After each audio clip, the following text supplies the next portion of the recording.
Support comes from Entergy provides much more than power. We support science and engineering at local schools to build a brighter path to better jobs and help prepare the next generation. Because together, we power life. Entergy. additional support provided by the Fred B. and Ruth B. Ziegler Foundation and the Ziegler Art Museum located in Jennings City Hall. The museum focuses on emerging Louisiana artists and is an historical and cultural center for Southwest Louisiana. And the Foundation for Excellence in Louisiana Public Broadcasting, with support from viewers like you.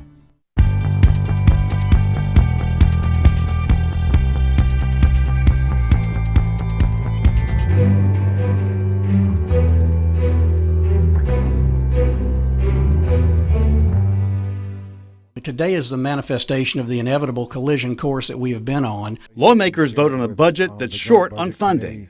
Why would you not report this? A voice for child abuse prevention. In the beginning, HIV didn't have nothing to do with me. I was a praying woman. Why it's women who will end AIDS. Hey everyone, I'm Andre Morrow. Those stories in a moment, but first on SWI, news today in the aftermath of the drinking death of an LSU fraternity pledge. The 4 young men accused in the death of Max Groover pleading not guilty to their criminal charges. Groover died last September, just weeks into his freshman year, of acute alcohol intoxication with vomit in his lungs. Now we'll look at the week's other headlines. More than 75% of Louisianans trust local media over national and believe local news outlets keep them informed. That's the finding of the last of 6 reports from the 2018 Louisiana survey. The survey is conducted by the Riley Center for Media at LSU's Manship School of Mass Communication. Even with the favorable local reviews, 60% of people surveyed say local news tends to favor one side. The National Hurricane Center plans to shrink the dreaded cone of uncertainty this coming hurricane season. The center is basing the move on an improving forecast record. Forecasters will also extend watches and warnings to 72 hours in advance of a storm. Hurricane season officially begins June 1st. Louisiana is one of 16 states where people have gotten sick from an E. coli outbreak. It is linked to chopped romaine lettuce. The CDC says 53 people have become ill in those states. They urge anyone, anywhere in the U.S. to throw away store-bought chopped romaine lettuce. The state's colleges and universities have a new leader. The Board of Regents named Kim Hunter Reed Commissioner of Higher Education. Reed returns to Louisiana from a post in Colorado. She previously worked 8 years for the Board of Regents and was an aide under Governor Kathleen Blanco. Tributes are pouring in from state leaders following the death this week of former First Lady Barbara Bush. Governor John Bel Edwards says she was an incredible First Lady. Majority Whip Steve Scalise noted her strength and grace. Senator John Kennedy and Representative Garrett Graves praised her work in literacy, philanthropy, and what she meant to her family. Enhanced flood protection is coming to Terrebonne Parish. Governor Edwards announced that an $18.5 million grant will go to the CPRA to complete engineering and design of the Houma Canal Lock Complex. The governor says the announcement shows how the state is moving forward with large projects that match the size of our coastal restoration needs.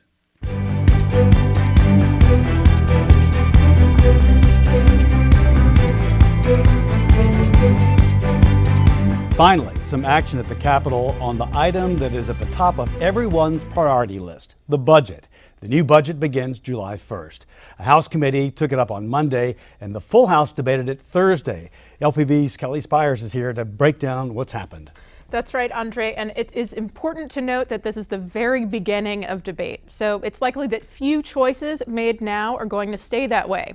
But we can learn what's important to different sects of lawmakers and what that will mean for debate going forward. On Monday, the majority of the House committee that gets first go at the budget wanted to fully fund the state's college scholarship program TOPS. Governor John Bel Edwards' budget chief, Jay Darden, was frustrated by how little cash that left for the state's other priorities, namely the hospitals that care for the state's low-income population. Today is the manifestation of the inevitable collision course that we have been on during our discussions about the cliff. And the reality is that there is not enough money to do everything that's important to the people of this state. Lawmakers legislated themselves into a corner in 2016 when they passed temporary taxes to fill a $2 billion hole in revenues left by the previous administration. Those taxes expire on June 30th. That's the fiscal cliff. Since then, the economy has rebounded, oil prices are higher, and the state has improved some of its accounting practices, and federal tax changes have meant more money for the state. Last week, lawmakers found out that because of these variables, they're still short, but they could add $350 million more to the spending plan. Representative Franklin Foyle wanted to make sure TOPS got cash first. This amendment restores the cuts made by the executive budget to the TOPS program and the GO grants and brings them up to the current funding levels. I think it's important now, since students are making decisions, to send a message to our students that it's our priority to fully fund TOPS and GO grants moving forward. The administration says Foyle's plan won't work, but they don't love their own plan for how to spend the new money either. They recommended funding hospitals in New Orleans and Shreveport at 50% and to give TOPS about 25% of the funding it needs. Darden says there aren't any good options. You cannot fund in full TOPS and fund the hospitals or the other programs in LDH, just like you couldn't fully fund those programs in LDH and meaningfully fund TOPS. There's just not, the dollars aren't there. That's the first of the three major themes that arose from this debate. Funding for TOPS and hospitals can be kind of understood like opposite ends of a seesaw. To fund one, you have to take from the other, and if they're balanced, neither is fully funded. Representative Walt Leger argued for a more proportional balance. The $246 million that you're appropriating in this amendment is about 71% of the new revenue that's been found. Significantly more than the percentage of those cuts represent in the shortfall. Darden says hospitals are going to close without more funding, even under a more equitable split of revenue. The big ones that are in play have already told us if you're not going to pay us, then we're not going to continue to be your partner. Representative Gary Carter from New Orleans pointed out that the seesaw is not really a good way of thinking about it because the state has more than just those two responsibilities. I don't see any additional funding, any investment in early education. I don't see any additional funding for mental health.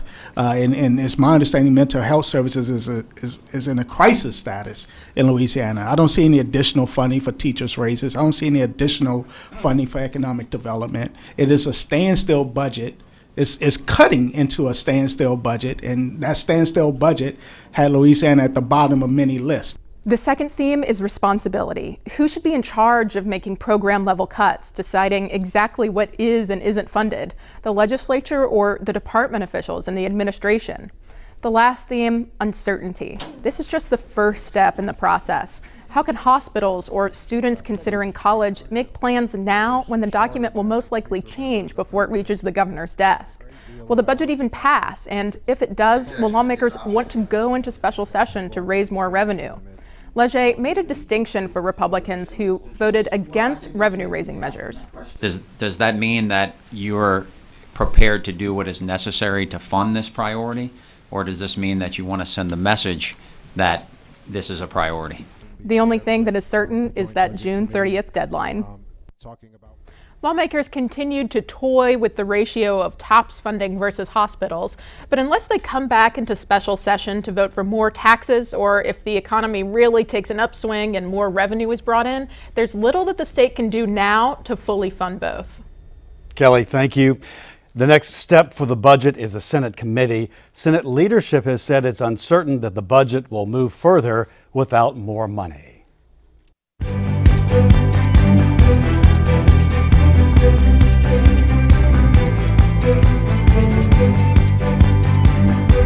April is Child Abuse Prevention Month, and one of the state's leading advocates in supporting kids around the corner, around the country, and around the world is Ronna Gray. Gray's award-winning book, Familiar Evil, tells the story of an international child sex predator who ultimately lived and died in Baton Rouge. Now, you've just returned from the International Congress on Child Abuse in Coventry, England. There were several presentations you made. One included the results of a national survey. Tell us about that survey. Andre, as I spoke on the book around Louisiana and around the country, I kept hearing people say that they suspected something was wrong, but they didn't report it. And I wondered why. Why would you not report this? So I partnered with Dr. Jim Kitchens. He's a nationally known pollster out of Orlando, and we did an online survey of the entire United States to determine. And what Dr. Kitchens came back to me and said is people are terrified. They're afraid of being wrong. They're afraid it'll cause more harm to the child. They're afraid of retaliation by the accused, and they're afraid of being sued, of course, in the U.S. So there's a lot of fear that people have to overcome that are barriers to reporting. Reporting the crime of child abuse. Right. And do those results surprise you? They did surprise us how high the numbers were. In the 70%, 73% are afraid, they don't trust their instincts. In the 60 percentile are afraid of that the child abuser is not just dangerous to the child, but also dangerous to them if they report them. Now, there's a difference in the reporting laws in the U.S. and the U.K. Tell us about that. Well, I was very glad to hear that this is something we seem to be doing, in my opinion, better than in the U.K. We have universal reporting in the United States, which means it may vary by state. In states like Florida and Texas, anyone over 18 that suspects a child's being abused has to report it. In Louisiana, for example, it's by profession, teachers, social workers, doctors. But the UK has no mandatory reporting, and they don't want it. They want to rely on public education and appeal to people to do the right thing. I personally think mandatory reporting is the way to go. What is #GreatChildhoods? It's a big part of this month. Well, it's all about preventing people from having any kind of neglect, abuse, whether it's sexual abuse, physical abuse, psychological abuse. Every child deserves a great childhood. Hence the hashtag. What a wonderful goal to have there. Yeah, absolutely. Now, this summer, you're going to be doing a workshop at Disney World. Yes, I've been invited by the Florida Children Advocacy Centers, who have a state organization, and they put on a big conference, as you can imagine. It's a draw to have it down at Disney World. And they've asked me to actually present 2 workshops there. Since Dr. Kitchens is from Orlando, he'll be joining me to talk about this national survey and share those results, because those are the people who can develop training programs and education programs that help people overcome those barriers to reporting. Yeah, and as you share those, you can educate people, and then maybe they would report differently, right, or think to report, right, if the case we have to up. let them know it's not more harmful for the child, and you don't have to know everything. That's the job of law enforcement. So I encourage people, if something doesn't seem right, don't ask yourself, what if I'm wrong? Ask yourself, what if I'm right? And I think that'll guide you to make the right decision. Thank you so much for becoming a world spokesperson Thank you. In this cause, and it's well, great to visit with you, Ronna. Glad to do it. Thanks so much.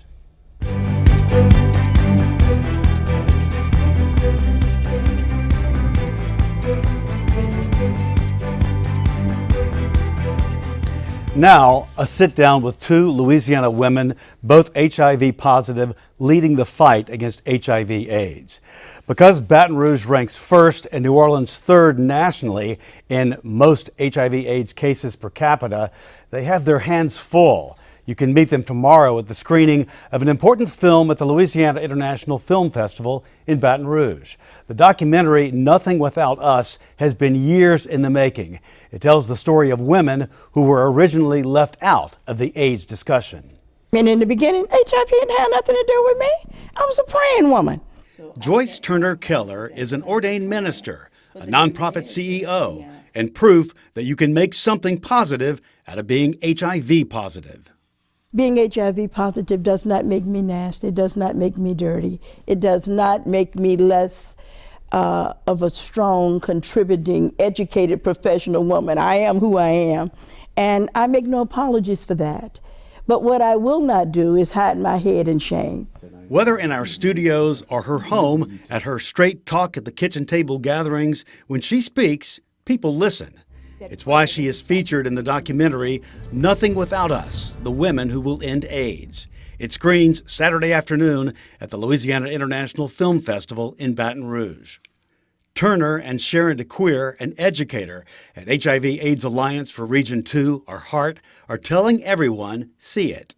It gives us a platform globally so that people can actually see that this disease is not over, that HIV and AIDS still happen to be at the forefront of the fight. in our communities, and we have to address it. And I'm hoping that this film brings to light the very need for more people. I mean, everybody to be involved, because everybody's at risk. When people receive a diagnosis, they kind of feel like it's the end of their lives. They have nothing to live for. And I think it's real motivational. It gives them that push to go on.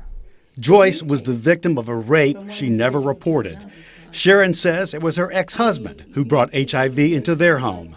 It was years before either of them were tested, and when they were stunned to learn they were living with HIV. I wasn't white, I wasn't gay, I wasn't bisexual, I'm a heterosexual woman. So how dare it attack me? We were led to believe, and I would say by the CDC and the people in control, scientists. They never told us HIV would impact me. By the time the information got to my community, and they sent a fire truck in, half the community had already burned down. The film reveals how women not only shaped grassroots groups like ACT UP, but have also played essential roles in HIV prevention and treatment. 5, 6, 7, 8. In this country, we're almost 30% of this epidemic. Worldwide, we're 50% of the epidemic, maybe a little more. Yet, what you hear about women is almost zero. For everything that the men have done to forge the fight on this epidemic, to open the door, it will be the women who close the door on this epidemic. I am not confused about that at all. Why will it be women who close the door on this epidemic? Because we're tired. I am. I'm tired of having a 13 or 14-year-old test positive. I'm tired of us telling kids that sex happens to be bad without giving them the proper education, and we need to let them know. We will end it because we will educate the next generation. That's what I do. We're gonna be the ones to bring the halt and end this, because we are taking into consideration our children. Theirs are entire communities that today both women are devoted to helping, to teaching, to serving. The mission of HEART is to provide affordable health care to the capital region. Keller says her nonprofit, Aspirations, addresses the needs of the underserved population. People who are homeless, people who are sometimes just have a spirit of hopelessness, people who are on drugs, people who have just recently released, have been incarcerated, children, kids at risk. We work with people from every spectrum. We do not discriminate based on race, creed, color, or gender choices. We reach people where they are and give them a hand up instead of a handout. Now, the screening of that film is at Cinemark Theaters, Perkins Row in Baton Rouge. Showtime is 1:30 Saturday afternoon. Turner will host a question and answer session immediately following. The life of playwright Lorraine Hansberry was bright but brief. Her iconic A Raisin in the Sun opened on Broadway in 1959. Then, only 6 years later, cancer took her life. She was 35. This year, she returned to the footlights in a PBS American Masters documentary about her life and work. LPB was one of just 4 local stations nationwide to get special funding to expand our coverage of this prolific writer. Here is James Fox Smith of Art Rocks. Students at Baton Rouge Community College joined others from the capital city to spend a week immersing themselves in Hansberry's work. New Venture Theatre hosted an acting workshop that gave students at the community college a chance to perform scenes from the play and its sequel, Cliburn Park. Students were led by New Venture's artistic director, Greg Williams, a native of Baton Rouge, and professional actor Roger Ferrier, who grew up in Lacombe.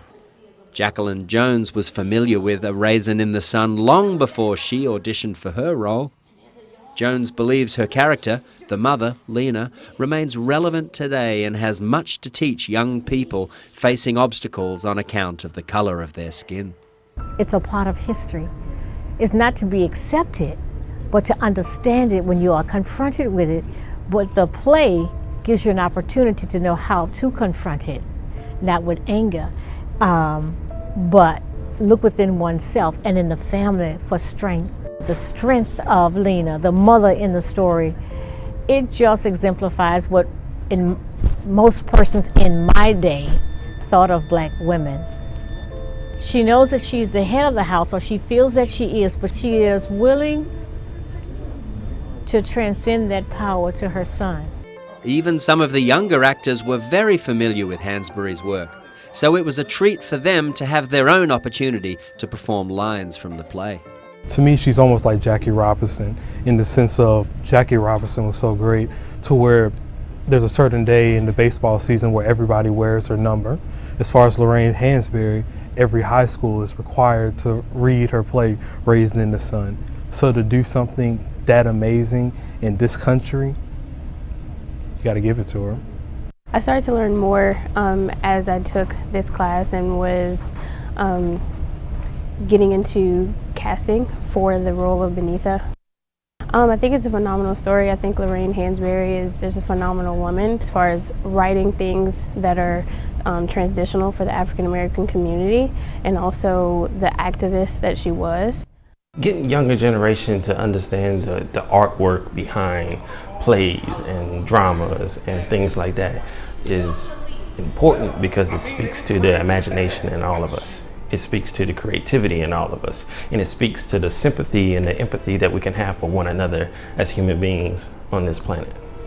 The mama in A Raisin in the Sun wasn't looking at, oh, if we move over there, there's gonna be trouble because that's a white neighborhood. She was looking at the fact that I found a house that was cheap enough for us to afford so we could take care of ourselves.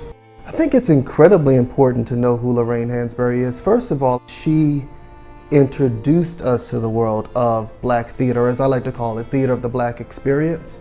And I think she introduced us to the black family. Prior to A Raisin in the Sun, you only saw black characters in the domestic realms of their positions and jobs. And this was the first time we saw them at home as husband, wife, mother, child, family.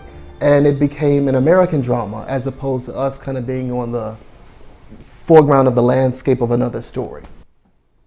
Now, for more information about this project, go to lpb.org/Hansberry. There you can also subscribe to the American Masters podcast, listen to new interviews with contemporary artists, and also previously unreleased interviews from the series' award-winning documentaries. The presentation of this year's LPB Louisiana Young Heroes took place Monday night with a banquet at the Renaissance Hotel in Baton Rouge. They had quite a day. Here's a look back at it. Our young heroes arrive at LPB Studios for breakfast donated by McDonald's, Veluso Family Restaurants, and a declaration from Baton Rouge Mayor Sharon Weston Broome, naming this Young Heroes Day. They tour LPB, take official press photos, and get their prize package, which includes a MacBook Air laptop. Back on the bus, they're off to a first-class tour of the LSU football complex. They get a feel for what it's like to be a Tiger and meet Coach O. My education from tiny Northwestern State University allowed me to go to Miami, Florida, to New York City, to Los Angeles, to be in the movie The Blind Side. How many see The Blind Side? You did? What you think about that coach from Mississippi on that? All right, huh? Just as the team does on game day, they venture into majestic Tiger Stadium, then get a salute from Mike the Seventh. On to the old governor's mansion for lunch. Demco provides a full barbecue chicken plate, and LPB distributes the Young Heroes proclamations from Governor Edwards. Congratulations to the 2018 Young Heroes. Pew Research data shows 10,000 people turn 65 every day in the U.S. By 2030, the nation will require more than 6 million caregivers to support an aging population. How we handle our seniors is a subject of this month's Louisiana Public Square. Now, state policies favor institutional versus at-home care for the elderly. Legislation this session that would have allowed insurance companies to decide the best long-term care option for seniors on Medicaid did not advance in committee. Public Square will bring together the key players in this debate to talk about how the state responds to the desires of its older residents. Louisiana's policies and funding are tilted toward nursing homes over home and community-based care. In terms of funding, 77 cents of every dollar goes to nursing homes over home and community-based programs, if you think of elderly Medicaid spending as sort of like a pie. Currently, the wait list for long-term care waivers, community choice waivers, and adult day health care waivers is 28,000 people, a little over 28,000, versus 7,000 empty nursing home beds. We're not pointing fingers, that's an actual fact. To try to make people believe that they're going to be able to move up on the waiver list or be able to move into home and community-based services because of some mass exodus of nursing home patients just isn't correct.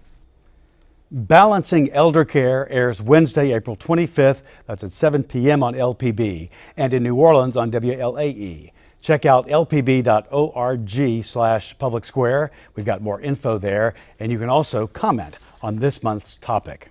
Well, everyone, that's our show for this week. Remember, you can watch LPB on demand on your phone or tablet with our LPB Anywhere app. The download is free from your app store. You can catch LPB news and public affairs shows, and along with other Louisiana programs that you've come to enjoy over the years. And please like us on Facebook as well. For everyone at Louisiana Public Broadcasting, I'm Andre Morrow. Thanks for watching. Until next time, that's the state we're in.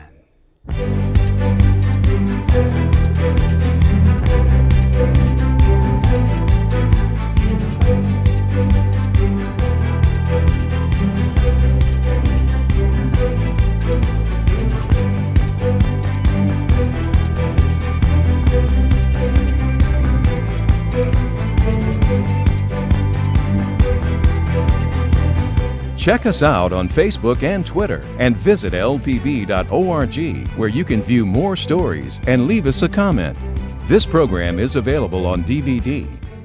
Support comes from Entergy provides much more than power. We support science and engineering at local schools to build a brighter path to better jobs and help prepare the next generation. Because together, we power life. Entergy. Additional support provided by the Fred B. and Ruth B. Ziegler Foundation and the Ziegler Art Museum located in Jennings City Hall. The museum focuses on emerging Louisiana artists and is an historical and cultural center for Southwest Louisiana. And the Foundation for Excellence in Louisiana Public Broadcasting, with support from viewers like you.